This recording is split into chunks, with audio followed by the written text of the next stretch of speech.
Sound okay కదా మీకు?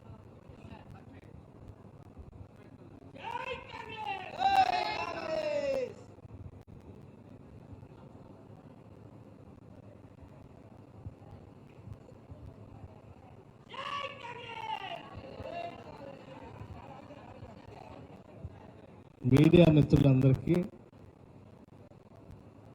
ముందుగా నా హృదయపూర్వకమైనటువంటి నమస్కారం. ఈరోజు తుక్కుగూడ ఈ ప్రాంగణం నుంచి మీ అందరితో మాట్లాడుతూ మీ ద్వారా యావత్ రాష్ట్ర ప్రజానికానికి, ముఖ్యంగా కాంగ్రెస్ నాయకులకి, కార్యకర్తలకి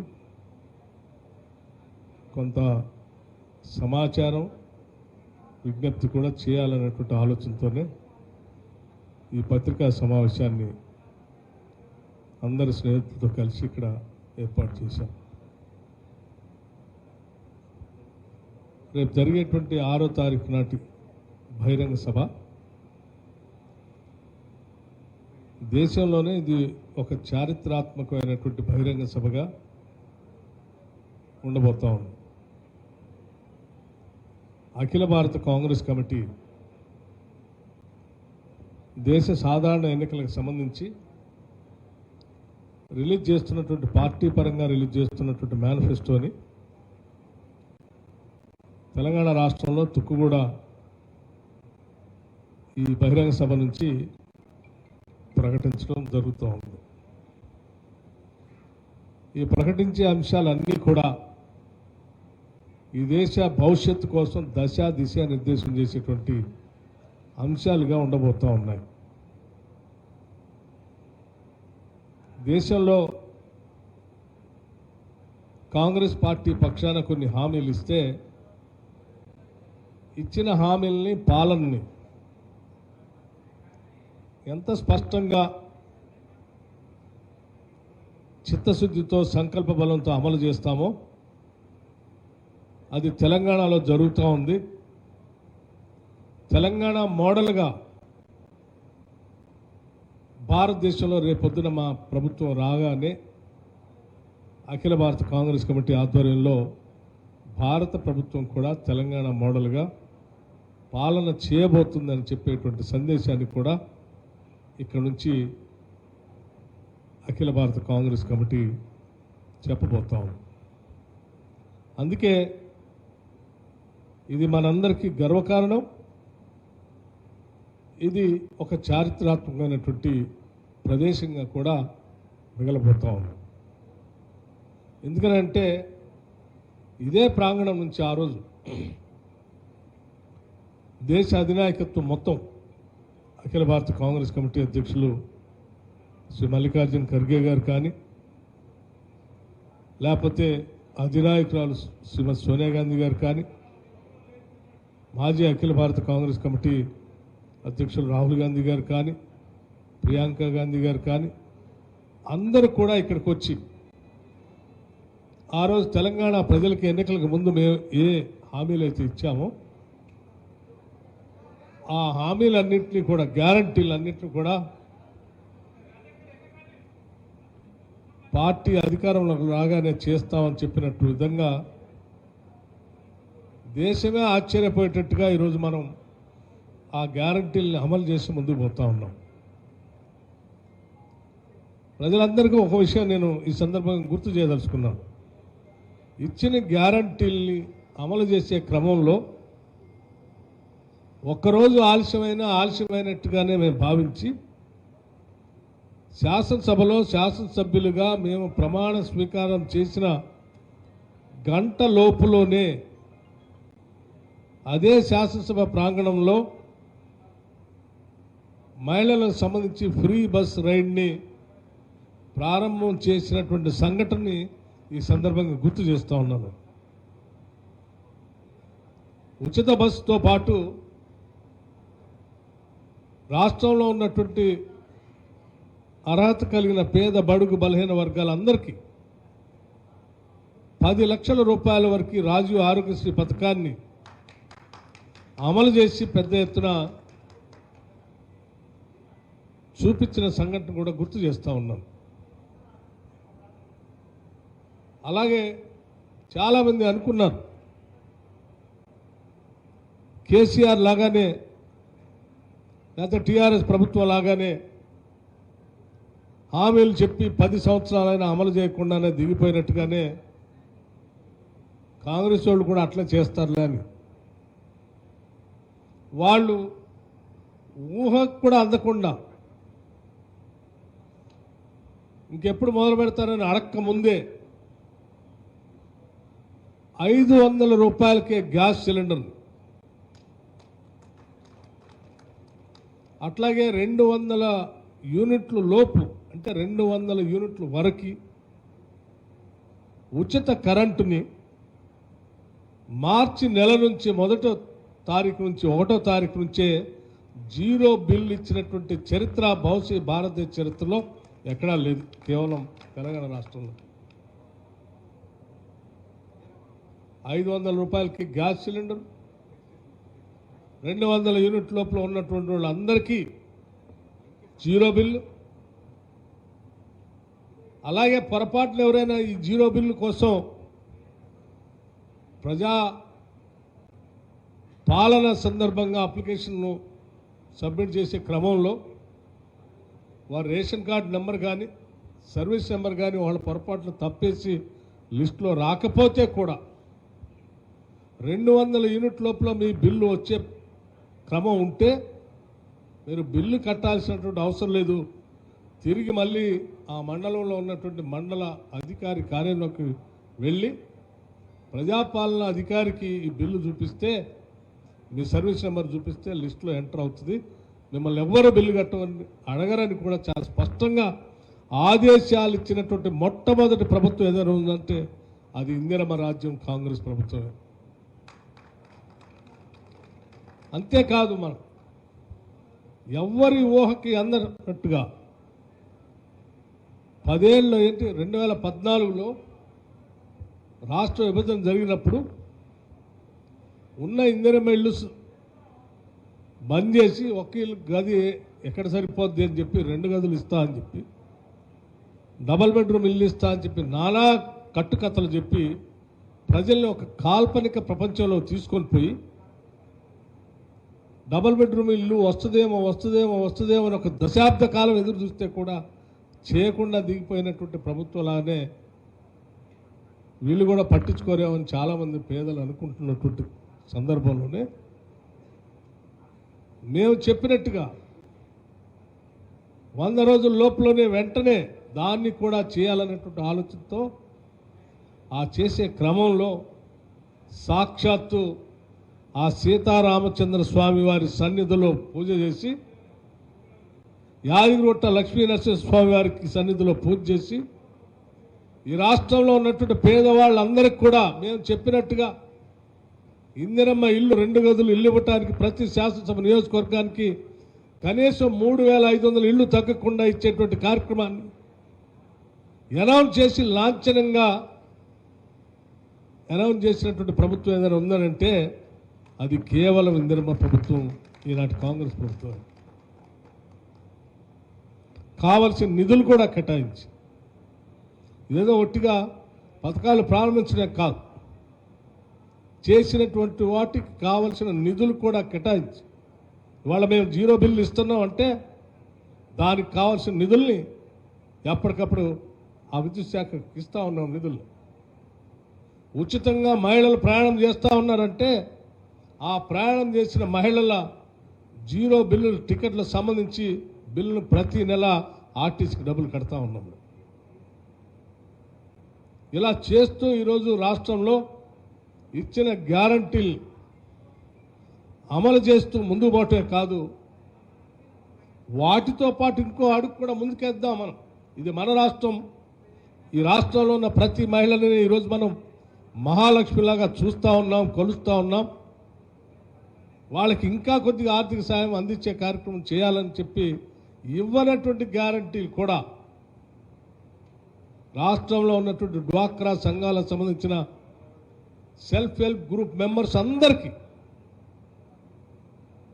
వడ్డీ లేని రుణాన్ని మనం ఎట్టి పరిస్థితుల్లో వాళ్ళకి అందించాలనే ఆలోచనతో ఒక లక్ష్యాన్ని పెట్టి రాబోయే 5 సంవత్సరాల్లో 1,00,000 కోట్ల రూపాయలు, రాబోయే 5 సంవత్సరాల్లో 1,00,000 కోట్ల రూపాయలు ఈ రాష్ట్రంలో ఉన్నటువంటి మహిళలందరికీ వడ్డీ లేని రుణాల్ని వాళ్ళకి అందించి ఆ వడ్డీ మొత్తం ప్రభుత్వమే కట్టాలని చెప్పి నిర్ణయం చేసుకొని మనం అధికారంలోకి వచ్చిన డిసెంబర్ 7వ తారీఖు నుంచి మొదలుపెట్టి మనం హైదరాబాద్ నగరంలో ఒక భారీ బహిరంగ సభ, మహిళా సభ పెట్టి ఆ మహిళా సభలో అధికారంలోకి వచ్చిన దగ్గర నుంచి నేటి ఆనాటి వరకు లెక్కగట్టి వడ్డీని చెక్కు రూపేణ మహిళలకు అందించడం జరిగింది. అట్లాగే ఆశా వర్కర్స్, అంగన్వాడీ వర్కర్స్, మధ్యాహ్నం భోజనం వండబెట్టే మహిళా తల్లులు ఏ ఒక్క మహిళను కూడా ఇబ్బంది పెట్టకూడదని వాళ్ళకి ఎప్పటికప్పుడు జీతాలు ఇస్తూ, పెండింగ్ బిల్లులు ఉంటే వాళ్ళే ఇస్తూ మనం ముందుకు పోతా ఉన్నాం. ఈరోజు రైతు బంధు సంబంధించి ఒక ఆయన వచ్చి రైతు బంధు డబ్బులు ఇవ్వట్లేదని చెప్తా ఉన్నాడు. నేను అడిగాను ఆయన, మీరు నెలల తరబడి ఇవ్వలే, మేము అధికారంలోకి వచ్చింది డిసెంబర్లో, కేవలం 3 నెలల్లో మీరు అడ్డగోలుగా చేసుకుంటూ పోతే మేము కింద నుంచి మొదలు పెట్టుకుంటూ వెళ్ళాం. ముందు మొదటి 1 ఎకరం ఉన్నాయని కేసాం, తర్వాత 2 ఎకరాలు ఉన్నాయని కేసాం, ఆ తర్వాత 3 ఎకరాలు ఉన్నాయని కేసాం, ఆ తర్వాత 4 ఎకరాలు ఉన్నాయని కేసాం, 5 ఎకరాలు ఉన్నాయని కూడా వేసాం. వేస్తూ 64,75,000 మందికి ఇప్పుడు రైతు బంధు ఇచ్చాం. ఇక మిగిలి ఉన్నది కేవలం 5 లక్షల మంది మాత్రమే. కేవలం 3 నెలల్లోనే. 6 నెలలు మీలాగా 6 నెలలు 8 నెలలు తీసుకోలేము మేము. ఇంత త్వరితగతిన వేసుకుంటూ పోతా ఉంటే తగుదలమ్మా అని చెప్పి ఇంకా రైతు బంధు డబ్బులు వేయలేదన్నమాట. లెక్కలతో సహా మొన్న చెప్పిన తర్వాత నోరు మూసుకున్నారు. రైతుకు సంబంధించినటువంటి బీమా నెలల తరబడి మీరు కట్టేవాళ్ళు కాదు, మేము రైతు బీమా కూడా కట్టేసాం. సంపూర్ణంగా 1,500 కోట్లు కట్టాలంటే 1,500 కోట్లు కట్టాం. మీరు 2019 నుంచి ఈ రాష్ట్ర ఆర్థిక పరిస్థితిని అతలాకుతలం చేసి ఉద్యోగస్తులు జీతాలు ఇవ్వలేనటువంటి పరిస్థితి ఉంటే మేము మొదటి 2 నెలల్లోనే ఆర్థిక వ్యవస్థను ఘాట్లో తీసుకొని వచ్చి ఒక ఆర్థిక క్రమశిక్షణతో మార్చి 1వ తారీఖు నాడు, ఫస్ట్ తారీఖు నాడు ఈ రాష్ట్రంలో ఉన్న లక్షలాది మంది ఉద్యోగస్తులందరికీ జీతాలు ఇచ్చాం, పెన్షనర్లకు జీతాలు ఇచ్చాం. అనేక సంవత్సరాలుగా మీరు మొదటి వారంలో కూడా జీతాలు ఇవ్వలేని పరిస్థితిలో ఉన్నారు. ఇలా చెప్పుకుంటూ పోతే అనేకం మేము సాధించిన విజయాలు. కేవలం 100 రోజుల్లోనే ఈ రాష్ట్రానికి కావాల్సినటువంటి భవిష్యత్తుకు కావాల్సిన కార్యాచరణ ప్రణాళికను కూడా అనేక రకాలుగా తయారు చేశాం. హైదరాబాద్ నగరం రాష్ట్రానికి తలమానికంగా ఉంటే నగరం మధ్యలోంచి ప్రవహిస్తున్న మూసీ నదిని పునర్జీవింపజేసి లండన్ నగరంలో ఉన్నటువంటి థేమ్స్ నది పరివాహక ప్రాంతంలాగా దీన్ని అభివృద్ధి చేయడం కోసం ఒక చక్కటి ప్రణాళికని రాష్ట్ర ముఖ్యమంత్రి ఆధ్వర్యంలో ఉన్న మున్సిపల్ అడ్మినిస్ట్రేషన్ శాఖ ద్వారా అద్భుతంగా తయారు చేసి ముందుకు పోతా ఉన్నాం. హైదరాబాద్ మెట్రో రైలు విస్తరించే కార్యక్రమం మొదలుపెట్టాం. మీరు సర్వనాశనం చేసినటువంటి రైతులు ఇబ్బంది పెట్టిన ధరణిని సరిచేయటం కోసం కసరత్తు చేస్తూ ఉన్నాం. ఇవాళ రాష్ట్రంలో ఉన్నటువంటి ప్రతి సమస్యని పరిష్కారం చేసేటువంటి దిశలో ముందుకు పోతా ఉన్నాం. మీటింగ్ పెడతారు, రాక 3 నెలలు ఫామ్ హౌస్లో పడుకొని 3 నెలల తర్వాత బయటకు వచ్చి సమావేశం పెట్టి రాష్ట్రంలో కరెంటు పోతుందని మాట్లాడుతారు. మీరు సర్వనాశనం చేసిపోతే కరెంట్ని, డిస్కమ్స్ని, జెన్కోల్ని, పనికిరాని ఆ సబ్ క్రిటికల్ టెక్నాలజీతో భద్రాద్రి పవర్ ప్రాజెక్టు ఆ రకంగా కట్టి విపరీతమైనటువంటి భారం పడేటువంటి బొగ్గు రవాణా కోసం 350 కిలోమీటర్లు పైబడి బొగ్గు రవాణాతో విపరీతమైన ఖరీదు పెరిగేటువంటి యాదాద్రి పవర్ ప్రాజెక్టును తీసుకొచ్చి ప్రజలపైన భారం వేస్తూ ఉంటే కూడా దాన్ని కూడా సరిచేసి మళ్ళీ కరెంటు పోకుండా, కరెంటు రేట్లు పెంచకుండా, ఇంకో పక్కన 200 యూనిట్ల వరకు ఉచితంగా ఇస్తూ రాబోయే రోజుల్లో కూడా కరెంటు ఇబ్బంది లేకుండా, ఇప్పుడు కాదు రాబోయే రోజులకు కూడా ఇబ్బంది లేకుండా చక్కటి ప్రణాళికతో ఈరోజు మనం కాంగ్రెస్ ప్రభుత్వం ఇంధన రాజ్యం ముందుకు పోతా ఉంది. 2030-31 కావాల్సిన పీక్ డిమాండ్ని కూడా దృష్టిలో పెట్టుకుని ఈరోజు ప్రణాళిక తయారు చేసి ముందుకు పోతా ఉన్నాం. ఇన్ని రకాలుగా మనం ఈరోజు రాష్ట్రంలో ప్రణాళికాబద్ధంగా పనిచేసుకుంటూ ఆనాడు ఈ రాష్ట్రంలో తెచ్చుకున్నదే ఉద్యోగాల కోసం అనేటువంటి ఆలోచన మర్చిపోకుండా వచ్చిన 3 నెలల్లోనే దాదాపు 30,000 ఉద్యోగాలు, 30,000 ప్రభుత్వ ఉద్యోగాలు నియామక పత్రాలని వాళ్ళందరినీ పిలిచి నగరం నడిబొడ్డున పెద్ద సమావేశం ఏర్పాటు చేసి వాళ్ళందరి కుటుంబ సభ్యులతో పాటు నియామక పత్రాలు అందించినటువంటి ఘనత కూడా కేవలం 3 నెలల్లో ఎవరు చేశారంటే కేవలం మన ప్రభుత్వం తప్ప ఇంతవరకు ఎవరు చేయాలి ఈ రాష్ట్రం తెచ్చుకుంటారు. ఏ నిరుద్యోగ యువకులు నిరాశ నిస్పృహలకు గురి కాకుండా ఉండాలనే ఆలోచనతో పబ్లిక్ సర్వీస్ కమిషన్ని ప్రక్షాళన చేస్తామని చేశాం. జాబ్ క్యాలెండర్ ప్రకటిస్తామని చెప్పాం. ఈ సంవత్సరం జాబ్ క్యాలెండర్ కూడా ప్రకటించాం. హైదరాబాద్ నగరానికి ఎటువంటి రుగ్మతలు లేకుండా అద్భుతంగా ఉండేటువంటి నగరంగా తీర్చిదిద్దాలి. తల్లిదండ్రులు, పేదలు, మధ్యతరగతి వాళ్ళు ఎవరైనా సరే ఇక్కడ ఉన్న తన బిడ్డ క్షేమంగా ఉందనేటువంటి నమ్మకం ఉండేటట్టుగా లా అండ్ ఆర్డర్ని ప్రొటెక్ట్ చేస్తూ డ్రగ్ ఫ్రీ నగరంగా కూడా హైదరాబాద్ నగరాన్ని మార్చాలి. అంటే హైదరాబాద్ నగరంలో డ్రగ్ అనేటువంటి మాట ఎత్తితే తాట తీస్తామని చెప్పి రాష్ట్ర ప్రభుత్వం ఈరోజు కఠినమైన నిర్ణయాలు తీసుకొని ముందుకు పోతాం. ప్రతి తల్లిదండ్రులు, ప్రతి బిడ్డ తల్లిదండ్రి ఇవాళ నిశ్చింతగా హైదరాబాద్ నగరంలో తన బిడ్డ క్షేమం గురించి ఆందోళన చెందకుండా ఉండేటట్టుగా కార్యాచరణ ప్రణాళిక చేసి వాటి ప్రత్యేకమైన నిధులు ఇచ్చి ముందుకు పోతా ఉన్నాం. మేము ఇంత చక్కగా స్పష్టంగా ప్రజాపాలన ప్రజకి జవాబుదారితనంగా ఉండి పనిచేసుకుంటూ పోతా ఉంటే ఇంకా తగుదనమ్మా. బయటకు వచ్చి ఒక ఆయన కరువు వచ్చింది, నీళ్లు రాలేదు, వర్షాలు పడలేదు, వీళ్ళు వచ్చిన తర్వాత వర్షాలు బంద్ అయినాయి అంటాడు. ఓకే, వర్షాలు ఎప్పుడు పడతాయండి? వర్షాలు ఎప్పుడు పడతాయి? వానాకాలం జూన్ మాసంలో పడుతుంది. జూన్ మాసంలో ఎవరున్నారు అధికారంలో? మీరు కదా. మేము వచ్చిన చలికాలం డిసెంబర్లో, రేపు వచ్చేది ఎండాకాలం. అది అయిన తర్వాత కదా వచ్చేది వానాకాలం.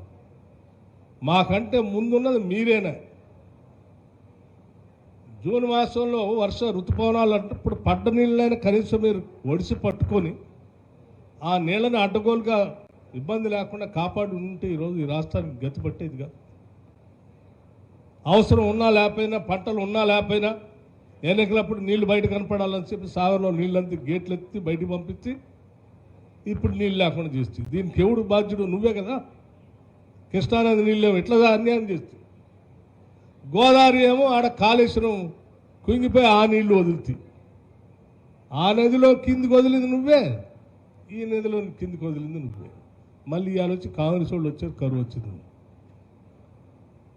నువ్వు చేసిన తప్పిదాల వల్ల ఈరోజు తెలంగాణ రాష్ట్రం ఇబ్బంది పడుతున్నాం. అటువంటి ఇబ్బందిని కూడా మేము కాపాడటం కోసం ప్రయత్నం చేస్తాం. మీరు ఇంతకాలం పాలన చేసినటువంటి వ్యక్తులు కొంత బాధ్యతాయుతంగా కనీసం సరే మేము తప్పులు చేసిన వాళ్ళు సరి చేస్తూ ఉన్నారు, 4 రోజులు ఆవుదాం అనే ఓపిక కూడా లేకుండా ఇన్ని అవాస్తవాలు మాట్లాడితే ఎవరు భరిస్తారు మిమ్మల్ని?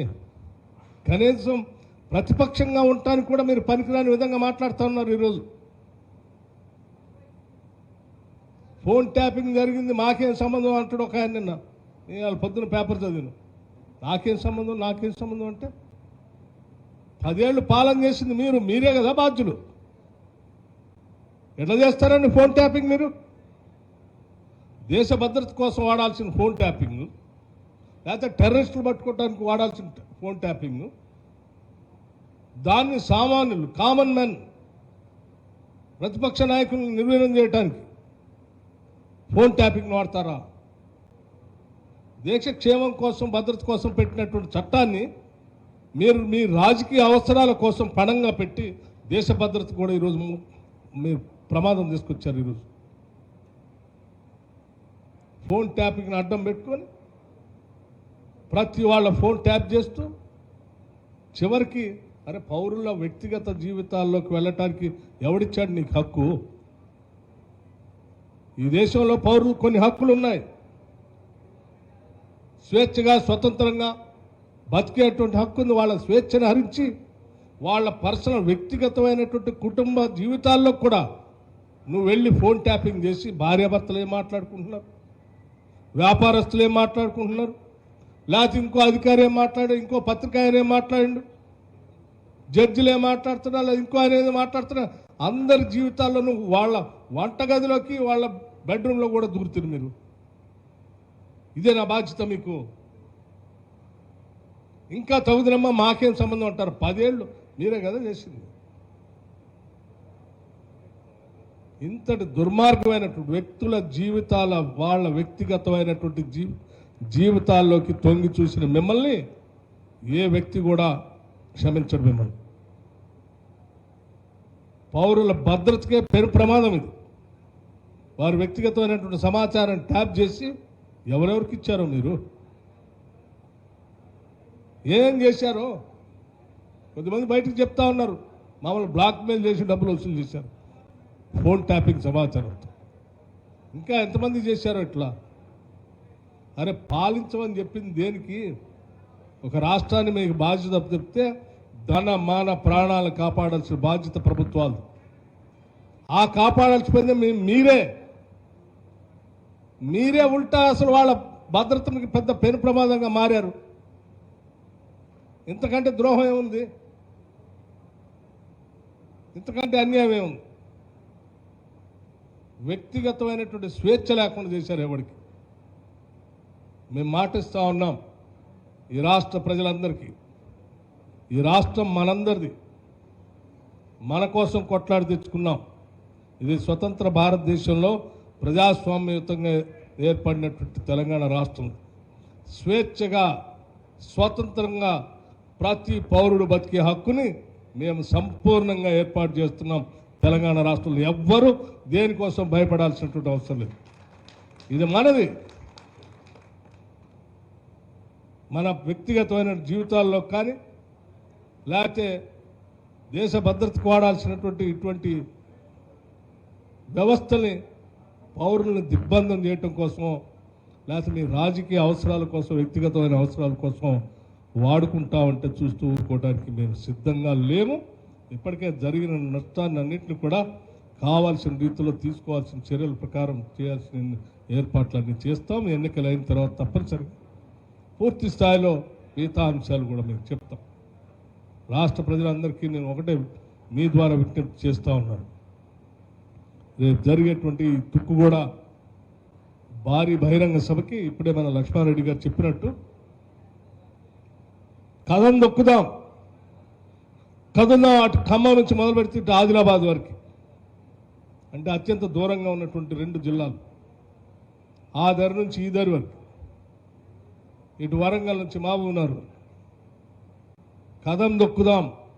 ఒక్కసారి మన తడాకా ఏంటో ఈ దేశానికి కూడా చూపిద్దాం. కాంగ్రెస్ ఎంత బలంగా ఉందో ఈ రాష్ట్రంలో.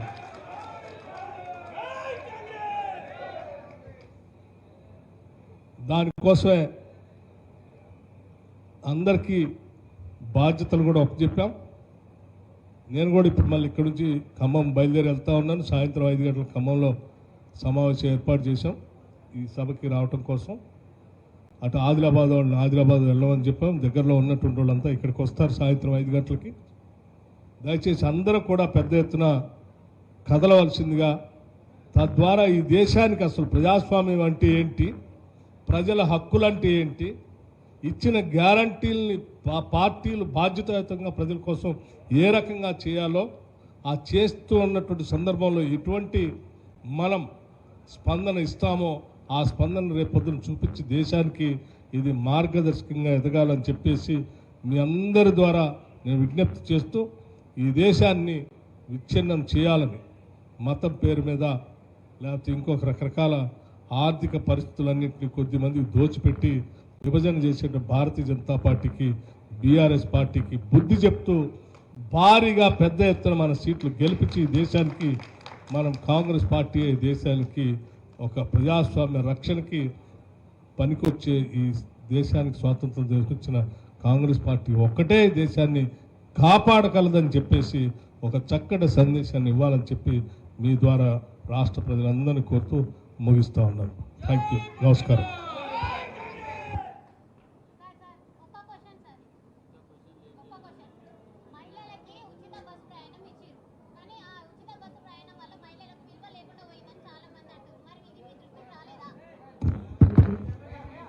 అమ్మా, మన భారతీయ సంప్రదాయం ప్రకారం